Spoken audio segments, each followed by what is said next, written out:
When I was about 10, a really big storm went through the northeast corner of my state. It was about 4 p.m., and I was practicing with the community children's choir, an after-school program that I actually really enjoyed. We were practicing for a performance tour to all of the nursing homes in town.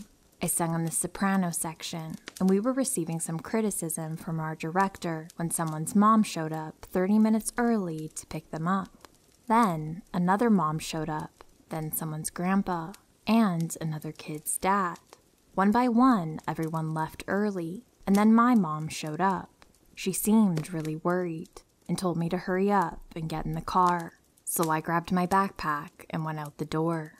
When I walked outside, everything was dark. It was like the sun went down at 4:30 p.m. after spring forward. That just doesn't happen.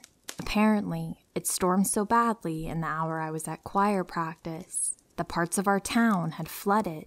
There was hail so big it busted car windows and damaged homes. The ride home was pretty scary for me at that young age. I had no idea why I was picked up early. When we turned into my street, it was flooded. The neighbors were rowing a canoe from one end to the other, and the older kids were trying to ride their bikes through the muddy floodwater. We pulled into the driveway, and I immediately went inside and put my backpack in my room.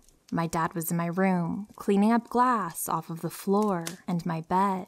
There was water all over the floor, and my bed was soaked on one side. He said the hail busted my bedroom window, and the rain poured into my room, and the hail melted on the floor and on my bed. My dad wasn't able to replace the window that evening, so he got a plastic tarp, the kind you use to cover furniture when you're painting, folded it into 4 layers, and attached it to my window with a staple gun. We had a movie night and just spent time together as a family that night. It made me feel better about sleeping in my room, but I still wanted a light on. It took me a while to fall asleep, but I read a chapter of Little House on the Prairie. I was a weird kid, and that helped me fall asleep. That night, I had a dream. At least I thought it was a dream. I heard a weird shuffling sound outside my window, like the sound of a window sliding open and shut. Open, shut. I realized I wasn't dreaming, but I couldn't move. My eyes were wide open, but it was like I was still asleep. I tried to move my legs, raising my arms, even tried rolling off the bed, but my body was stuck. Finally, I just used my voice. I mustered enough strength to scream as loud as I could and managed to turn my head towards the window. All I saw were 2 hands with white gloves holding the wood frame of the window and moving it up and down, trying to jimmy it open. While I screamed a second time, he was gone. I jumped out of my bed and started to run to my parents' bedroom, but my legs felt like bricks, and it felt like it took forever to get there. When I was outside of their door, I just screamed at my mom that someone was in my window. Fear and panic overwhelmed me as tears started dripping down my cheeks. My dad went outside to investigate and didn't see anyone. I never knew why they didn't call the police right then. I ended up sleeping in my mom's bed, with her and my dad slept on the couch very close to my bedroom. The next morning, my dad walked around the house, and there were large, muddy footprints from the street to my window and back again. The screen to my window was ripped off and tossed into the neighbor's yard. The plastic on my window had a large hole the size of a man's finger right above the window lock. My parents did finally call the police. An officer came to my school to get my statement, and I just told him what I saw that night. I slept in the living room for months after that.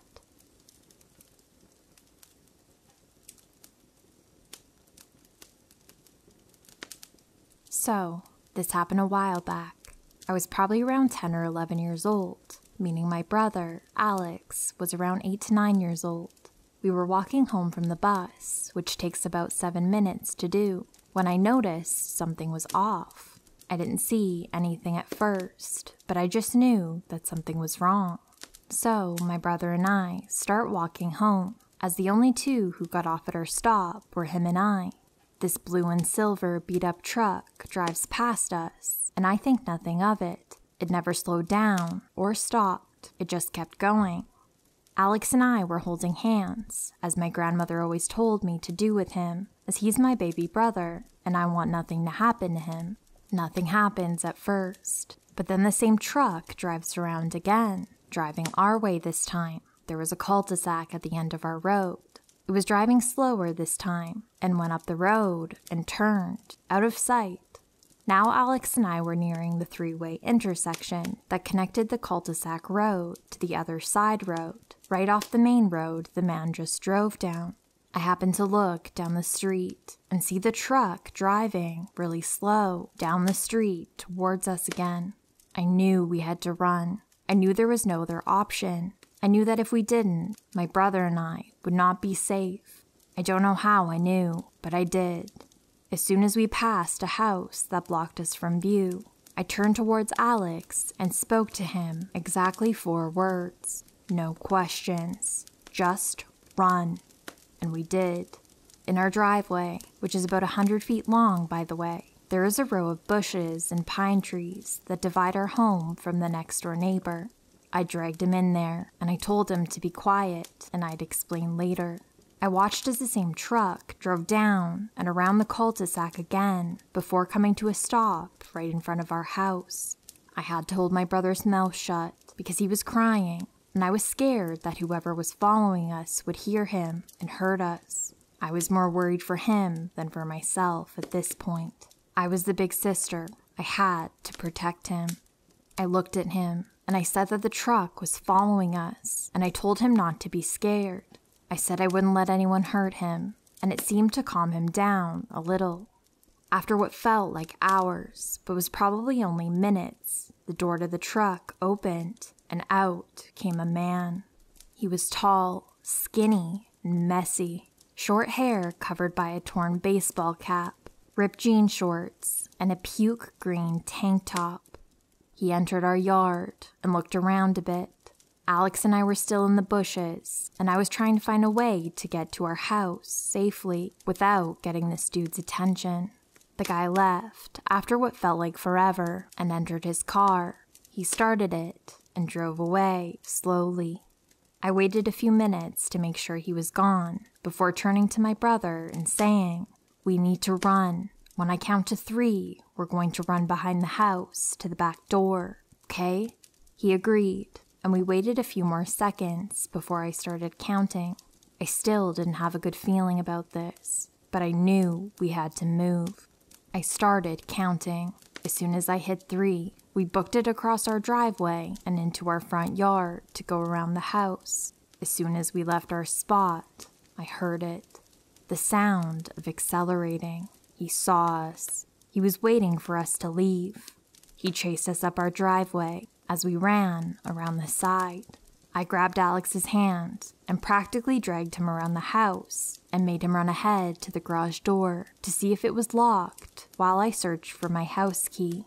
The garage door was open. I swear to God, I saw this man round the opposite corner of the house that we did as I entered the house. We entered and I slammed it shut, locking and deadbolting it. I didn't stop running until I opened the house door and ran downstairs with Alex, screaming our safe word. My grandmother made a safe word for us that was a normal everyday word that we could use if we were in danger. Just had to scream it basically. It woke up my aunt, who worked the night shift and was sleeping. We told her everything, and she stayed up with us until my grandmother got home. We called the police. And that was my first ever interaction with an officer. The man was never caught. To this day, I don't know what he wanted, but I'm sure it wasn't good. I'm just glad my grandma drilled stranger danger into my head. I don't know where my brother or I would be right now if she hadn't.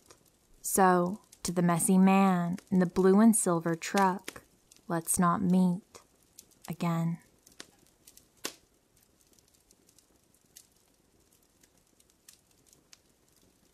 This happened roughly 20 years ago when I was a teenager. It was the early afternoon on a February or March day. It's been so long, I can't remember exactly which, but I know it was one of those 2 months. I was going home on the bus. It was very crowded, but I managed to get a seat near the back. A stop or two after I got on, a group of 4 to 6 guys around my age, or maybe a year younger, got on. I moved over to the window seat so one of them could sit down. The other guys in his group sat behind me in the back row. Shortly after, I heard an old lady who was also sitting in the back row talking very fast. She was talking pretty quietly, so I couldn't quite understand what she was saying, but I think she might have been praying or something. She hurriedly got off the bus. Then I noticed a guy trying to get out of the back row and off the bus. Some of the guys from the group were trying to drag him back by pulling his backpack, but he managed to get away. My heart sank when I noticed this. Before I could do anything or try and get away, one of the guys behind me covered my mouth. The guy next to me went into my jacket pocket and took my cell phone.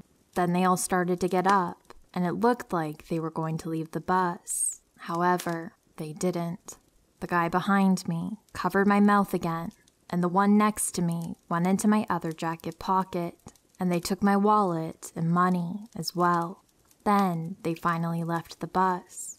This all happened in daylight on a crowded bus, but no one called for help or anything. A lady at the front of the bus asked if I was okay. I was in shock and said I was, but I really wasn't. I've never been comfortable going on a bus since.